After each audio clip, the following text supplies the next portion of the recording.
16 മാസത്തോളം ഹമാസ് തീവ്രവാദികളുടെ തടവറയിൽ ബന്ദിയായി കഴിഞ്ഞ ഭീകരതയുടെ ദിനങ്ങൾക്ക് അറുതിയായെന്ന് കരുതിയ അർബൽ യഹൂദ് എന്ന 29-കാരിയായ ഇസ്രയേൽ യുവതിയെ മോചനദിനത്തിൽ കാത്തിരുന്നത് അത്യന്തം അപലപനീയമായ ഒരു മോചന പരേഡായിരുന്നു.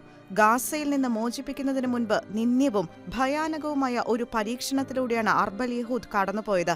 ജൂതവംശത്തിൽപ്പെട്ടവളാണ് എന്ന ഒരൊറ്റ കാരണത്താൽ ആക്രോശങ്ങളുടെയും പരിഹാസങ്ങളുടെയും ഭീഷണികളുടെയും കൊലവിളികളുടെയും മധ്യേ അവൾ നടന്നു നീങ്ങിയപ്പോൾ അവളുടെ മുഖത്ത് നിഴലിച്ച ഭയവും ഉത്കണ്ഠയും പ്രാണഭീതിയും തിരിച്ചറിഞ്ഞ് സ്വരമുയർത്താൻ ഇസ്രായേൽ ഭരണകൂടമല്ലാതെ ആരും മുതിർന്നില്ല.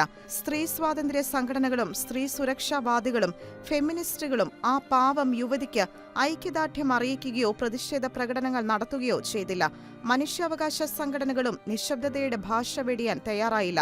ആൾക്കൂട്ടത്തിന്റെ ഉന്തും തള്ളും ആക്ഷേപങ്ങളും ചുറ്റിലുമുള്ള മുഖംമൂടി ധരിച്ച ഭീകരന്മാരും യഹൂദന്മാരെ കൊല്ലാൻ സ്ഥാപിതമായ ഒരു ഭീകര സംഘത്തിലെ അംഗങ്ങൾ കൊടും കുറ്റവാളിയെ കൊണ്ടുപോകുന്ന പോലെ ഇസ്രായേൽ പൗരത്വം ഉള്ളവൾ എന്ന ഒരൊറ്റ കാരണത്തിന്റെ പേരിൽ ജനമധ്യത്തിലൂടെ അർബൽ യഹൂദിനെ പരേഡ് ചെയ്യിച്ച രംഗങ്ങളിൽ നീതിക്ക് വേണ്ടി നിലവിളികൾ ഉയർന്നില്ല.